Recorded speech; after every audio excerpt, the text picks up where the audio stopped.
ମୁଁ ସୁଜିତ୍ ମୁଁ ସମସ୍ତଙ୍କୁ ସ୍ୱାଗତ କରୁଛି ଆଉ ଏକ ନୂତନ ଭିଡ଼ିଓ ସହ, ଯାହାକି ତମମାନଙ୍କର ଜୈନ ଧର୍ମ ସମ୍ପର୍କିତ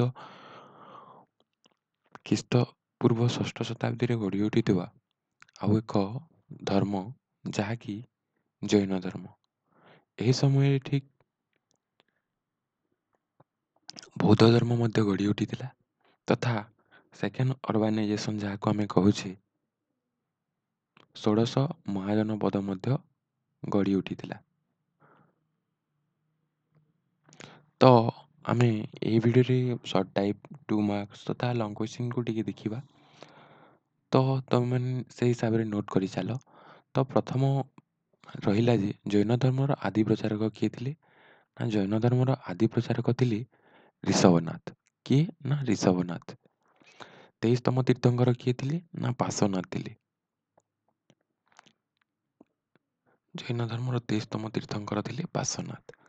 23ତମ ତୀର୍ଥଙ୍କର ଥିଲେ ପାର୍ଶ୍ୱନାଥ। 24ତମ ତୀର୍ଥଙ୍କର କିଏ ଥିଲେ? ନା ବର୍ଦ୍ଧମାନ। 21ତମ ହେଲା ରାମନାଥ। 22ତମ ହେଲେ ନେମିନାଥ। 23ତମ ହେଲେ ପାର୍ଶ୍ୱନାଥ। 24ତମ ହେଲେ ମହାବୀର ବର୍ଦ୍ଧମାନ। ତାପରେ ପାର୍ଶ୍ୱନାଥ ପ୍ରଚାର କରିଥିବା ଚତୁର୍ଯାମ ବ୍ରତ ସହ ମହାବୀର କ'ଣ କରିଥିଲେ? ନା ବ୍ରହ୍ମଚର୍ଯ୍ୟ ଯୋଗ କରିଥିଲେ, ଯାହାକୁ ବର୍ତ୍ତମାନ ମହାବୀରଙ୍କର ମୃତ୍ୟୁ ପରେ ଜୈନ ଧର୍ମ ଦୁଇ ଭାଗରେ ପୁଣି ବିଭକ୍ତ ହୋଇଗଲା।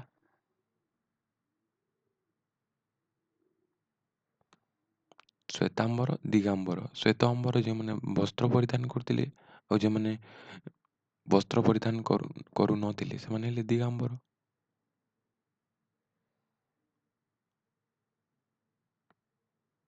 ମହାବୀର ଅର୍ଦ୍ଧମାଗଧୀ ଭାଷାରେ ନିଜର ଧର୍ମ ପ୍ରଚାର କରୁଥିଲେ। ଅର୍ଦ୍ଧମାଗଧୀ ଭାଷାରେ ଲିଖିତ ମହାବୀରଙ୍କ ଧର୍ମବାଣୀ 12ଟି ଗ୍ରନ୍ଥରେ ରଚିତ, 12ଟି ଗ୍ରନ୍ଥରେ ସଂକଳିତ ହୋଇଥିଲା, ଯାହାକୁ କ'ଣ କୁହାଯାଏ? ନା ଶ୍ରୁତାଙ୍ଗ ବୋଲି କୁହାଯାଏ। ଅର୍ଦ୍ଧମାଗଧୀ ଭାଷାରେ କିଏ ରଚନା କରିଥିଲେ? ମହାବୀର। କିନ୍ତୁ ବୌଦ୍ଧ ଧର୍ମରେ କ'ଣ ଥିଲା? ପାଲି ଲାଙ୍ଗୁଏଜରେ ଲିଖିତ ହେଉଥିଲା। ଅର୍ଦ୍ଧମାଗଧୀରେ ମହାବୀର ଲିଖିତ ଧର୍ମବାଣୀକୁ 12ଟି ଗ୍ରନ୍ଥରେ ସଂକଳିତ କରାଯାଉଥିଲା, ଯାହାକୁ କି ଶ୍ରୁତାଙ୍ଗ ବୋଲି ମଧ୍ୟ କୁହାଯାଇଥାଏ। କର୍ଣ୍ଣାଟକର ଶ୍ରବଣବେଲଗୋଲାରେ ବାହୁବଲି ଗୋମତେଶ୍ୱର ମୂର୍ତ୍ତି ଗଙ୍ଗବଂଶର ରାଜା ରଜମଲଙ୍କ ମନ୍ତ୍ରୀ ଚାମୁଣ୍ଡରାୟଙ୍କ ଦ୍ୱାରା 984 ଖ୍ରୀଷ୍ଟାବ୍ଦରେ ନିର୍ମିତ ହୋଇଥିଲା। କ'ଣ? ନା କର୍ଣ୍ଣାଟକର ଶ୍ରବଣବେଲଗୋଲାରେ କ'ଣ ନିର୍ମିତ ହୋଇଥିଲା? ନା ବାହୁବଲି ଗୋମତେଶ୍ୱର ମୂର୍ତ୍ତି, ଯାହାକି ଗଙ୍ଗବଂଶର ରାଜା ରଜମଲ୍ଲଙ୍କ ମନ୍ତ୍ରୀ ଚାମୁଣ୍ଡରାୟଙ୍କ ଦ୍ୱାରା 984 ଖ୍ରୀଷ୍ଟାବ୍ଦରେ କ'ଣ ହୋଇଥିଲା? ନିର୍ମିତ ହୋଇଥିଲା କର୍ଣ୍ଣାଟକର ଶ୍ରବଣବେଲଗୋଲା। ତାପରେ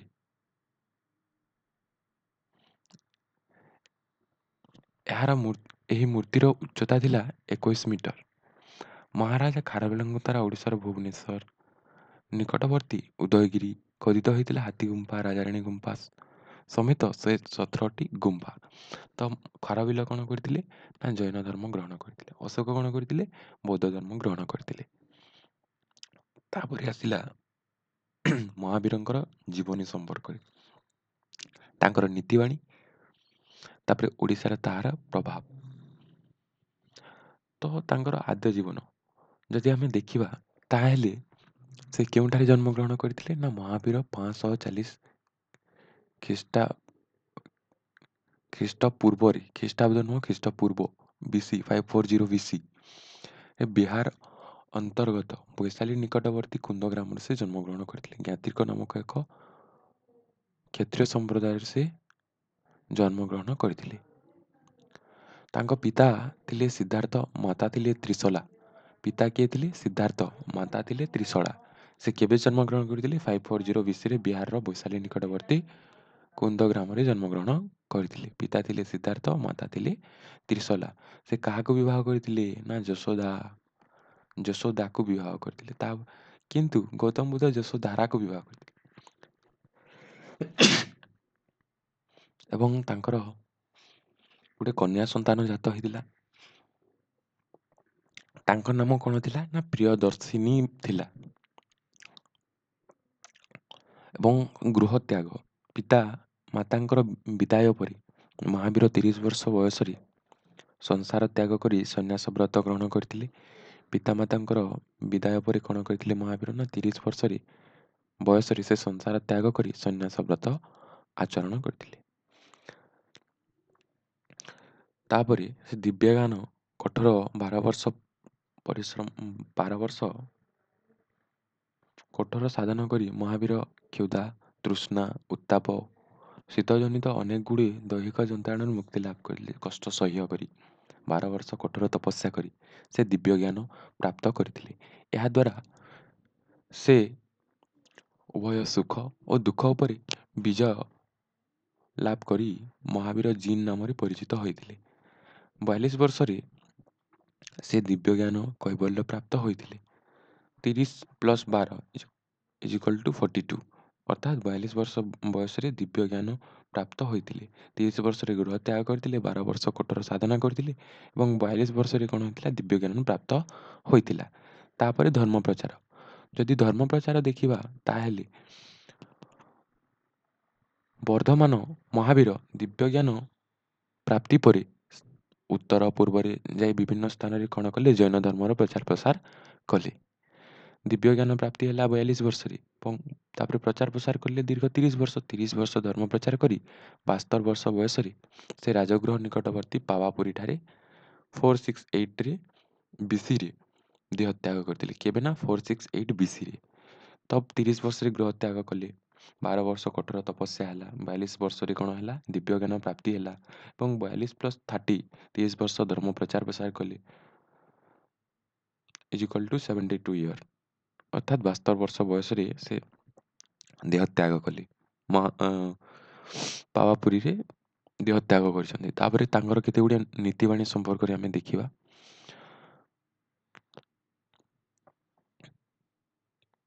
ତ ପ୍ରଥମେ ହେଲା ପଞ୍ଚମହାବ୍ରତ। କ'ଣ ସେହି ପଞ୍ଚମହାବ୍ରତ? ନା ମହାବୀରଙ୍କ ପୂର୍ବରୁ ଜୈନ ତୀର୍ଥଙ୍କର ପାର୍ଶ୍ୱନାଥଙ୍କ ଦ୍ୱାରା ଚତୁର୍ଯାମ। ପାର୍ଶ୍ୱନାଥ କ'ଣ କରିଥିଲେ ନା 4ଟି ବ୍ରତ ପ୍ରଚାରିତ ହୋଇଥିଲା। ଏହି ବ୍ରତ ମହାବୀର ପଞ୍ଚମ ପ୍ରତିଜ୍ଞା ବା ବ୍ରହ୍ମଚର୍ଯ୍ୟ ବ୍ରତ ଯୋଗ କରିଥିଲେ। ଏହି ଚତୁର୍ଯାମ ଧର୍ମ ସହ ବା ଚତୁର୍ଯାମ ବ୍ରତ ସହ ମହାବୀର ଗୋଟିଏ ଆଡ୍ କଲେ, ତାହା ହେଲା ବ୍ରହ୍ମଚର୍ଯ୍ୟ। ଏହି ପଞ୍ଚମହାବ୍ରତ ବା ପ୍ରତିଜ୍ଞା ଗୁଡ଼ିକ ହେଲା ଅହିଂସା, ସତ୍ୟ, ଅସ୍ତେୟ, ଅପରିଗ୍ରହ ଏବଂ ବ୍ରହ୍ମଚର୍ଯ୍ୟ। ଅହିଂସା, ସତ୍ୟ, ଅସ୍ତେୟ, ଅପରିଗ୍ରହ, ବ୍ରହ୍ମଚର୍ଯ୍ୟ। ହିଂସା ଆଚରଣ ନ କରିବା, ସର୍ବଦା ସତ କହିବା, ଅପରିଗ୍ରହ, ଲୋଭ ନ କରିବା, ଚୋରି ନ କରିବା ଆଉ ବ୍ରହ୍ମଚର୍ଯ୍ୟ, ଆସକ୍ତି ନ ହେବା, ସଂଯମତା ଆଚରଣ କରିବା। ତାପରେ ଅହିଂସା। ଜୈନ ଧର୍ମରେ ଅହିଂସାକୁ ବିଶେଷ ଗୁରୁତ୍ୱ ପ୍ରଦାନ କରାଯାଇଛି। ଚିନ୍ତା, କଥା, କର୍ମରେ ହିଂସା ଆଚରଣ ନ କରିବା ହେଲା ଅହିଂସାର ଆଚରଣ। ମହାବୀରଙ୍କ ମତରେ ପ୍ରତ୍ୟେକ ଜୀବ ଓ ନିର୍ଜୀବମାନଙ୍କ ମଧ୍ୟରେ ଜୀବନ ଥାଏ। ଏଥିପାଇଁ କାହାକୁ ଆପାତ କରିବା ଉଚିତ ନୁହଁ। ତ ଜୈନ ଧର୍ମରେ ଅହିଂସାକୁ ବିଶେଷ ଗୁରୁତ୍ୱ ପ୍ରଦାନ କରାଯାଇଛି। ଚିନ୍ତା, କଥା ଓ କର୍ମରେ ହିଂସା ଆଚରଣ ନ କରିବା ହେଲା ଅହିଂସା। ସମସ୍ତଙ୍କୁ ଭଲ ପାଇବା, କାହା ପ୍ରତି ଘୃଣା ଭାବ ମତ ପୋଷଣ ନ କରିବା। ତାପରେ କର୍ମ ତତ୍ତ୍ୱ। ସତ୍କର୍ମରେ ସୁଫଳ ଆଉ ଖରାପ କାମରେ କୁଫଳ। ଭଲ କର୍ମରେ ଭଲ ଫଳ ଏବଂ ସ୍ୱର୍ଗ ପ୍ରାପ୍ତି, କୁକର୍ମରେ କୁଫଳ ଏବଂ ନରକ ପ୍ରାପ୍ତି। ତାପରେ ତ୍ରିରତ୍ନ ସମ୍ପର୍କରେ ସେ କହିଥିଲେ ତଥା ସିଦ୍ଧଶୀଳ। ତ କର୍ମ ପୁନର୍ଜନ୍ମ ଉପରେ ମହାବୀର ଗୁରୁତ୍ୱ ଆରୋପ କରିଥିଲେ। ଉତ୍ତମ କର୍ମ ପାଇଁ ଉତ୍ତମ ଫଳ ଓ ମନ୍ଦ କର୍ମ ପାଇଁ ମନ୍ଦ ଫଳ। ଉତ୍ତମ କର୍ମ ଦ୍ୱାରା ମଣିଷ ପୁନର୍ଜନ୍ମରୁ ମୁକ୍ତି ହୋଇ ସୁଖ ପ୍ରାପ୍ତି ହୁଏ ଏବଂ ଅନନ୍ତ ଶାନ୍ତି ଅବସ୍ଥା ଲାଭ କରେ। ଏହି ଅବସ୍ଥାକୁ ଜୈନ ଧର୍ମରେ ସିଦ୍ଧଶୀଳ ବୋଲି କୁହାଯାଏ। ତ ଭଲ କର୍ମ ଦ୍ୱାରା ମଣିଷ ପୁନର୍ଜନ୍ମ ମୁକ୍ତିରୁ ପ୍ରାପ୍ତି ହୁଏ, ଅନନ୍ତ ଶାନ୍ତି ହୁଏ, ଯାହାକୁ ଆମେ ସିଦ୍ଧଶୀଳ ବୋଲି କହୁଛେ। ତାପରେ ଆସିଲା ତ୍ରିରତ୍ନ। ମଣିଷ ଜୀବନକୁ ଶୃଙ୍ଖଳିତ କରିବା ପାଇଁ ମହାବୀର 3ଟି ମାର୍ଗ ପ୍ରଦର୍ଶନ କରିଥିଲେ। ସେଗୁଡ଼ିକ ହେଲା ସତ୍କର୍ମ, ସଦ୍ବିଶ୍ୱାସ, ସତ୍ ଆଚରଣ। ତାପରେ ଈଶ୍ୱର ତତ୍ତ୍ୱ। ବର୍ଦ୍ଧମାନ ଈଶ୍ୱରଙ୍କ ସ୍ଥିତିକୁ ଅସ୍ୱୀକାର କରୁଥିଲେ। ସେ ଆତ୍ମଶୁଦ୍ଧି ଦ୍ୱାରା ମନୁଷ୍ୟ ଈଶ୍ୱର ପଦବାଚ୍ୟ ହୋଇପାରେ ବୋଲି କହୁଛନ୍ତି। ମହାବୀର ଜୈନ ଈଶ୍ୱର ପରିବର୍ତ୍ତେ ତୀର୍ଥମାନଙ୍କୁ ଉପାସନା କରନ୍ତି ବୋଲି କହୁଛନ୍ତି। ତାପରେ ଆସିଲା ଧର୍ମ ସଂସ୍କାର, ସଂସ୍କାର ନୀତି, ଧର୍ମ ଓ ସମାଜ ସଂସ୍କାର ନୀତି। ତ ବର୍ଦ୍ଧମାନ ମହାବୀର ବେଦକୁ ଅସ୍ୱୀକାର କରୁଥିଲେ। ସେ ବେଦକୁ ମାନୁନଥିଲେ। ଧର୍ମ କ୍ଷେତ୍ରରେ ବ୍ରାହ୍ମଣମାନଙ୍କ ପ୍ରାଧାନ୍ୟକୁ ବିରୋଧ କରୁଥିଲେ। ବେଦ ନ ମାନିବା, ବ୍ରାହ୍ମଣକୁ ବିରୋଧ କରିବା, ଅହିଂସା ନୀତି ପ୍ରଚାର କରି ପଶୁ ବୋଲି ପ୍ରଥା ବିରୋଧରେ ମଧ୍ୟ ଜନସଚେତନ ଜାଗ୍ରତ କରିଥିଲେ। କଠୋର ଜାତି ପ୍ରଥା ବିରୁଦ୍ଧରେ ମଧ୍ୟ ମହାବୀର ମତ ରଖିଥିଲେ। ସେ ଜାତି ପ୍ରଥା ହେଲା ବ୍ରାହ୍ମଣକୁ ବିଶ୍ୱାସ ଗ୍ରହଣ ନ କରିବା, ବେଦକୁ ଅସ୍ୱୀକାର କରିବା, ପଶୁ ବୋଲିକୁ ବିରୋଧ କରୁଥିଲେ। ଯାହାଫଳରେ କ'ଣ ପ୍ରଭାବ ହେଇଛି ତୁମମାନଙ୍କର ଗୋଟେ ଲଙ୍ଗ୍ କ୍ୱେଶ୍ଚିନ୍ ଆସିଯାଏ। ଜୈନ ଧର୍ମର ପ୍ରଭାବ। ଜୈନ ଧର୍ମର ପ୍ରଭାବ ବା ଭାରତ ସଂସ୍କୃତି ଉପରେ ଜୈନ ଧର୍ମର ପ୍ରଭାବ। ଜୈନ ଧର୍ମର ଅହିଂସା ନୀତି, ସରଳତା ଓ ନୈତିକ ଜୀବନଯାପନ ଆଦର୍ଶ ସାଧାରଣ ଲୋକଙ୍କୁ ପ୍ରଭାବିତ କରୁଥିଲା। ବିଶେଷ କରି ସାହିତ୍ୟ, କଳା, ସ୍ଥାପତ୍ୟ କ୍ଷେତ୍ରରେ ଏହାର ପ୍ରଭାବ ଉଲ୍ଲେଖଯୁକ୍ତ। ଭାଷା ଓ ସାହିତ୍ୟ। ଜୈନମାନେ ପ୍ରାୟ ପ୍ରକୃତ ଭାଷା ବ୍ୟବହାର କରୁଥିଲେ। ଜୈନମାନେ କ'ଣ ପ୍ରକୃତ ଭାଷା, ଅର୍ଦ୍ଧମାଗଧୀ ଭାଷା ବ୍ୟବହାର କରୁଥିଲେ। ଜୈନ ଧର୍ମର ଗ୍ରନ୍ଥଗୁଡ଼ିକ ପ୍ରାକୃତ ଭାଷାରେ ଲିଖିତ ହୋଇଥିଲା। ମାତ୍ର ବର୍ଦ୍ଧମାନ ମହାବୀର ଅର୍ଦ୍ଧମାଗଧୀ ଭାଷାରେ ନିଜର ଧର୍ମ ପ୍ରଚାର କରିଥିଲେ। ତ ପ୍ରାକୃତ ଲାଙ୍ଗୁଏଜରେ ହେଉଥିଲେ ମଧ୍ୟ ଅର୍ଦ୍ଧମାଗଧୀ ଭାଷାରେ ମହାବୀର ପ୍ରଚାର ପ୍ରସାର କରିଥିଲେ, ଯାହାକି ଇଜି ଟୁ ଲର୍ନ, ଅର୍ଥାତ୍ ଗୋଟେ ସହଜ ସରଳ ଭାଷା, ବୋଧଗମ୍ୟ ଭାଷା, ସମସ୍ତେ ବୁଝିପାରୁଥିଲେ, ସେମିତିକା ସହଜିଆ ଭାଷା। ଅର୍ଦ୍ଧମାଗଧୀ ଭାଷାରେ ଲିଖିତ ମହାବୀରଙ୍କ ଧର୍ମବାଣୀ 12ଟି ଗ୍ରନ୍ଥରେ ସଂକଳିତ ହେଉଥିଲା, ଯାହାକୁ କ'ଣ କୁହାଯାଉଥିଲା ନା ଶ୍ରୁତାଙ୍ଗ ବୋଲି ମଧ୍ୟ କୁହାଯାଏ। ହିନ୍ଦୀ, ଗୁଜୁରାଟୀ, ମରାଠୀ ଅପଭ୍ରଂଶରେ ମଧ୍ୟ ଜୈନ ଧର୍ମ ଗ୍ରନ୍ଥ ରଚିତ ହୋଇଥିଲା। କେବଳ ଅର୍ଦ୍ଧମାଗଧୀ ଭାଷାରେ ସୀମିତ ନଥିଲା, ଏହା ହିନ୍ଦୀ ହେଲା, ଗୁଜୁରାଟୀ ହେଲା, ମରାଠୀ ଭାଷାରେ ମଧ୍ୟ ରଚିତ ହୋଇଥିଲା। ଦକ୍ଷିଣ ଭାରତରେ କନ୍ନଡ଼ ଭାଷା ଉପରେ ମଧ୍ୟ ଜୈନ ଧର୍ମର ପ୍ରଭାବ ପଡ଼ିଥିଲା। ପରବର୍ତ୍ତୀ କାଳରେ ପୁଣି ଜୈନ ଧର୍ମ ଗ୍ରନ୍ଥ ଅଙ୍ଗ, ଉପାଙ୍ଗ, କଳ୍ପସୂତ୍ର ସଂସ୍କୃତ ଭାଷାରେ ମଧ୍ୟ ଲିଖିତ ହୋଇଥିଲା। ତାପରେ ଆମେ ଦେଖିବା ଆଉ କ'ଣ କ'ଣ ପ୍ରଭାବ ପଡ଼ିଛି। ତ କଳା ସ୍ଥାପରେ ମଧ୍ୟ ପ୍ରଭାବ ପଡ଼ିଛି।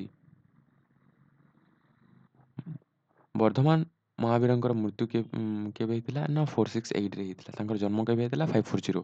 ତାପରେ କଳା ଓ ସ୍ଥାପତ୍ୟ ଭାସ୍କର୍ଯ୍ୟ ଉପରେ କ'ଣ ପ୍ରଭାବ ରହିଛି। ବର୍ଦ୍ଧମାନ ମହାବୀର ମୃତ୍ୟୁ ପରେ ଜୈନ ଧର୍ମରେ ମୂର୍ତ୍ତି ପୂଜାର ଆରମ୍ଭ ହୋଇଥିଲା। ଜୈନମାନେ ତୀର୍ଥଙ୍କର ଓ ଶାସନ ଦେବୀମାନଙ୍କର ମୂର୍ତ୍ତି ପୂଜା ଆରମ୍ଭ କରିଥିଲେ। ଏଥିପାଇଁ କମନୀୟ ମୂର୍ତ୍ତି କାରୁକାର୍ଯ୍ୟ ପ୍ରଦେଶ ଦ୍ୱାର ଓ ସ୍ତମ୍ଭ ସଂଯୁକ୍ତ ବିଶାଳ ଗୁମ୍ଫା ଗୃହ ନିର୍ମିତ ହୋଇଥିଲା। ତାପରେ କର୍ଣ୍ଣାଟକର ଶ୍ରବଣବେଲଗୋଲାରେ 21 ମିଟର ଉଚ୍ଚତା ବିଶିଷ୍ଟ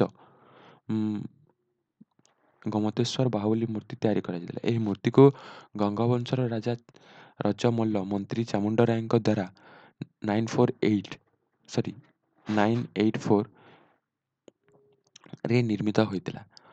ଓଡ଼ିଶାର ଖଣ୍ଡଗିରି, ଉଦୟଗିରି ହେଲା, ମହାରାଷ୍ଟ୍ରରେ ଏଲୋରା ହେଲା କି ଖୋଦନ କରାଯାଉଥିବା କାରୁକାର୍ଯ୍ୟପୂର୍ଣ୍ଣ ଗୁମ୍ଫା ଜୈନ କୀର୍ତ୍ତିର ଉଦାହରଣ ଆମେ ଦେଖିପାରିବା। ତ ଖ୍ରୀଷ୍ଟପୂର୍ବ ପ୍ରଥମ ଶତାବ୍ଦୀର ମହାରାଜା ଖାରବେଳଙ୍କ ଦ୍ୱାରା ଓଡ଼ିଶାର ଭୁବନେଶ୍ୱର ନିକଟବର୍ତ୍ତୀ ଉଦୟଗିରିରେ ହାତୀଗୁମ୍ଫା, ରାଜାରାଣୀ ଗୁମ୍ଫା ସମେତ 117ଟି ଗୁମ୍ଫା ଖୋଦିତ ହୋଇଥିଲା।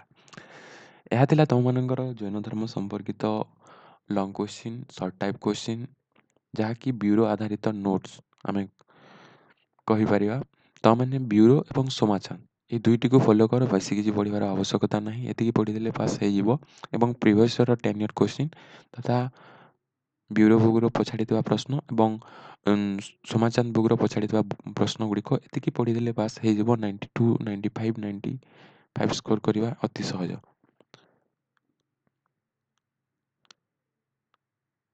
ତାପରେ ଆମେମାନେ ଦେଖିବା ବୌଦ୍ଧ ଧର୍ମ ସମ୍ପର୍କିତ।